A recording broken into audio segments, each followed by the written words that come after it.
Welcome to Budget Evangelion. We open up with this scene where this giant-ass plane is transporting this man who was incapacitated because his balls dried up after the last battle. We then cut into this scene where this boy is in a greenhouse sanctuary or some shit, and he was like, I'm alone and lonely. I need to find a partner in order for me to get out of this shithole. And the giant plane arrives in this big-ass facility where they train these children ages between 12 to 15 years old to become a soldier, in my assumption. Wait, hold on. Let me fact check this. How old is the children in Darling in the Franxx? Nailed it. We then cut back to the boy earlier, peeping to this girl who is currently taking a swim in the lake, and he tries to save her because he thought that she was drowning. I am under the water. Please help me. And I can't show any of this scene because she is fully naked and I will get demonetized for that.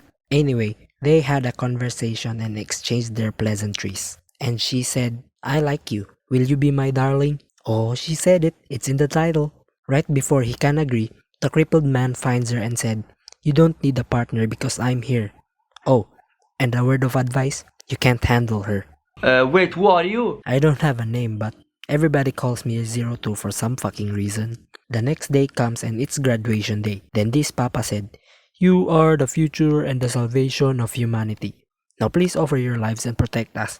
Please save us, thank you. That's basically the summary of what he's trying to say. After the ceremony, the children starts piloting this huge-ass Evangelion-like robot in a weird doggy-style position. Hey, that's Studio Trigger for you. They don't hold back. Anyway, a huge mechanical dinosaur appears and fights this tiger robot and throws it into the facility with a single shot. The hatch opens up and this crippled man earlier is dead because his balls was dried up. Lamau. He's already dead. The boy said, well, I'm kinda useless right now and I don't have a partner because she died earlier. So can I ride with you? And the girl agrees and they fight together and they win. Hooray! After beating the armored dinosaur, Hiro heads home to their orphanage where his childhood friend is waiting. And she says, you shouldn't ride her because she's a man-eater. Everyone dies when someone rides her. If I don't ride her, I might be as good as dead. Now that's some hard-boiled one-liner right there. Their caretaker Nana announced that Hiro is given the chance to prove to the big daddies that he can pilot a Franxx. 02 volunteers to be his partner, but Ichigo cockblocks her and she was chosen to be his partner. Then the mock battle begins, and at first it was going smooth for Team Hiro and Ichigo. But after taking a couple of steps, their Franxx suddenly shuts down. So whiteboard time. So in order to pilot a Franxx, you need to do 3 things. First, you need a male and female pair. Second, you need to be compatible. And third, you need to control the Franxx at the same time. Boy douchebag was irritated waiting for Hiro and decides to finish the fight, but Ichigo manages to do a spear Watch out, watch out, watch out, watch out! and the fight ends up in the draw. After the fight, Hiro was depresso espresso and he said, I wanna ride 02's thick ass again because she's the only one that can handle me. Then they have a meeting on a simple mission to defeat all the slime monsters. HQ then sends 3 Franxx and the 4th one was kinda broken. The group defeats one of the monsters but it requests some backup. Need backup. And the group retreats. 02 said, send me and my darling right there or they will die. No, because Hiro still doesn't have the license to ride you. I can ride her. I already have a license. No, I want my darling. It's okay because I love getting NTR'd. HQ then sends 02 and the flamboyant boy to back up the group and they win. Hooray! But after the fight, 02 comes out of the robot alone and the flamboyant boy was sucked dry. I'm dying. Help me. After the fight, flamboyant boy is having a PTSD on 02 and advises Hiro not to ride her. HQ then detects another monster and sends the kids back to the battlefield. As usual, a group of soldiers comes to escort 02 and she says her goodbyes to Hiro. Hiro then realizes that he still needs to ride that ass and calls her out like a simp. The pair then rush to the robot and hijack it and they start piloting. Hiro was so happy that he finally piloted a Franxx and decides to say this.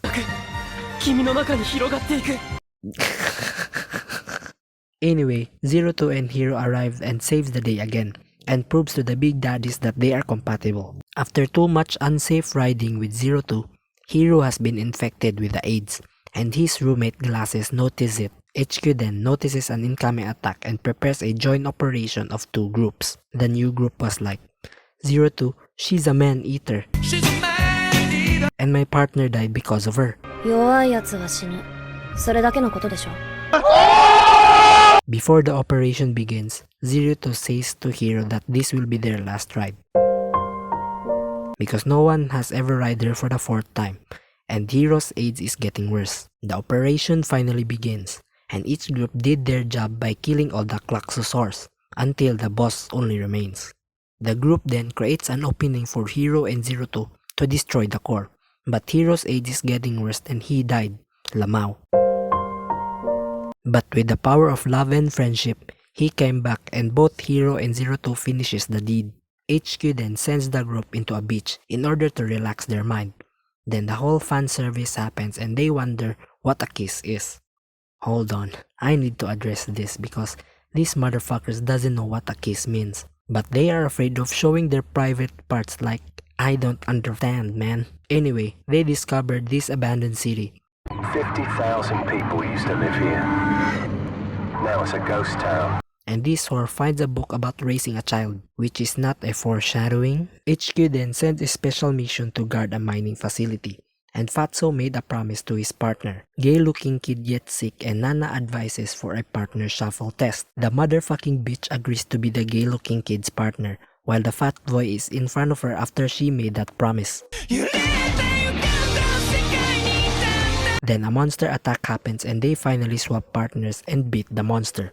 Hooray! The group was then transported to this child labor facility somewhere in Antarctica to test their mental health and physical condition. Each members of the gang reminisces their time on this facility on how they grew up here. Then the same shit happens where monster appears and the gang tries to stop them.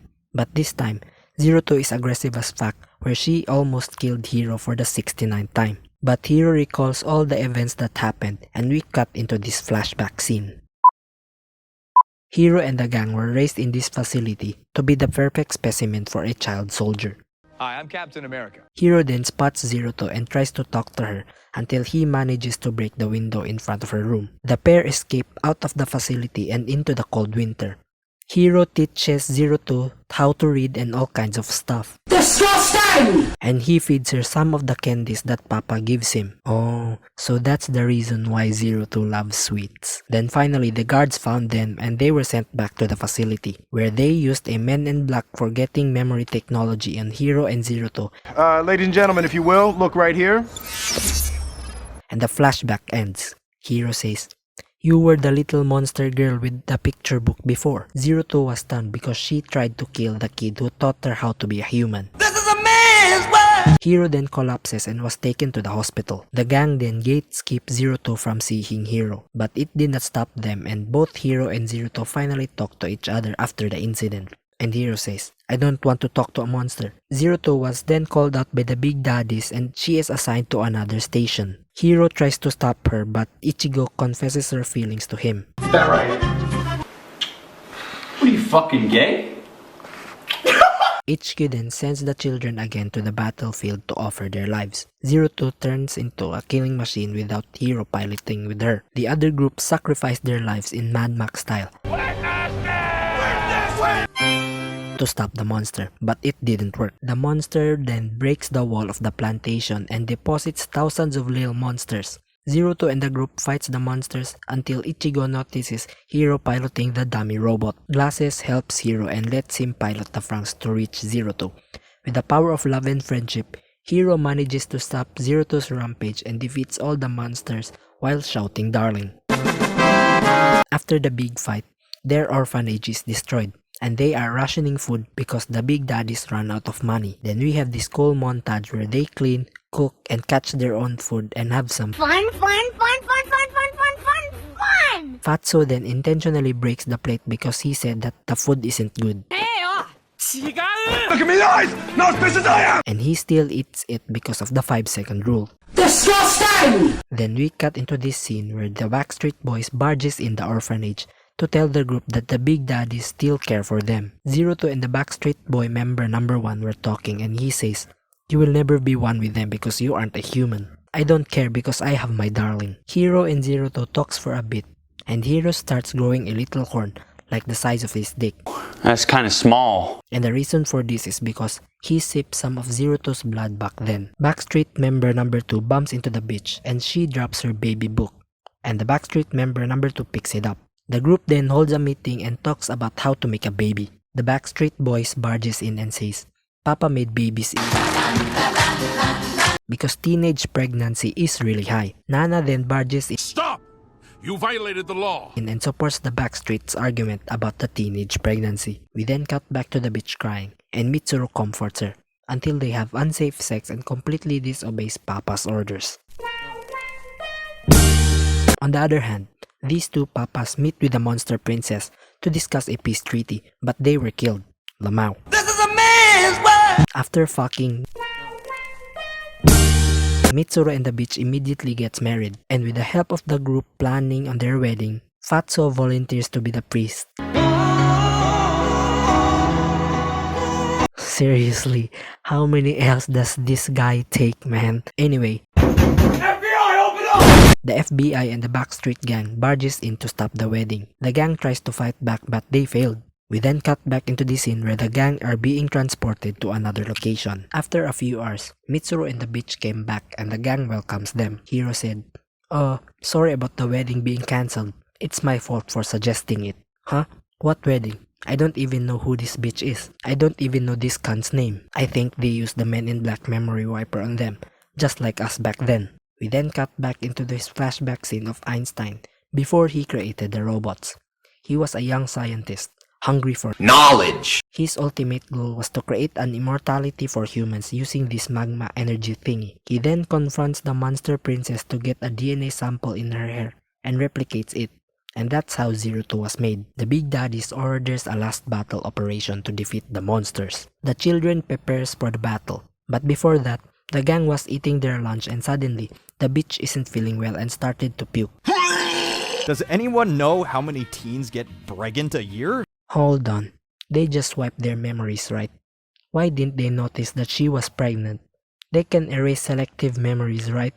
So in theory, they should have known that she had sex because of her memories. Anyway, the mission finally starts. Hiro and Zero Two were separated from the others because they are the main protagonists. Then the battle begins. Zero Two and Hiro are on their way to the core, but they were cock-blocked by the Monster Queen. The Monster Queen yeets out Zero Two out of the robot, and she makes out with Hiro and tries to absorb his life force. The Monster Queen controls the robot until it reaches the core and summons this huge-ass Gundam robot thing. She then explains to all the kids through telepathy that the true enemies are the Big Daddies.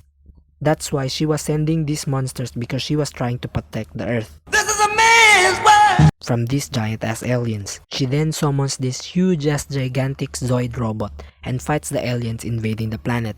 But she was suddenly stopped because the aliens placed a You triggered my trap card! on the robot because they knew that this would happen. The gang helps Zero Two to reach Hiro, but he's already dead. She then uses her horn powers and with the help of the Monster Queen, she revives Hiro. They suddenly unhack the giant robot that was controlled by the Big Daddy aliens, and blast a huge laser into the sky and destroys all the alien spaceships. Zero Two was comatose after the battle, and Hiro tries his best to take care of her because she was bleeding and her wounds won't heal. Hiro then tries to talk to Zero Two when he accidentally bumps his horn into her horn. That sounded gay. And then he realizes that Zero Two's mind was in the fucking giant robot, and she is still battling the aliens near the Mars's orbit. Hiro then plans a Apollo 11 mission to get to Zero Two. The gang and the Backstreet members volunteered to help him with the help of the two adults. Hiro rides with Backstreet member number 1, but in order for Hiro to reach Zero Two, he yeets out Hiro out of the robot and sacrifices his life by self-destructing.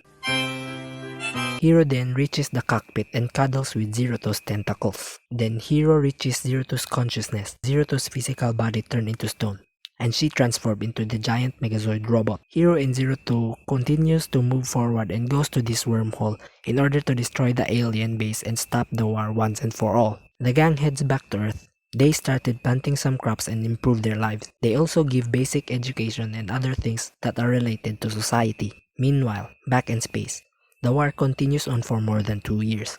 Hiro was almost out of gas and he calls out for help. Then the bitch's daughter was like, "Darling, darling."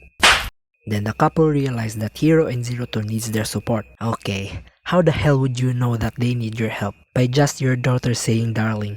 Like, I don't get it. Like, that should not be the first thing in my mind. I would be fucking happy that my child said their first word. And that will be the first thing that comes out of my mind, man. Anyway, they gathered near Zero-Two statue and started singing "We Are the World." And somehow, it reaches to Hiro and Zero-Two by using the power of friendship. The pair planted the bomb into the core of the alien's planet. And they pierced through the bomb and sacrificed their lives for the greater good. Fast forward to a couple of years, and everybody's life changes. Ichigo is now Pregnant? Fatso finally gets his W, and the earth is looking more greener. The gang then reminisces their time with Hiro and Zero-Two, and thanks them for all the things that they have done and giving them a bright future. The end. This anime gets a code 69 out of a code 420.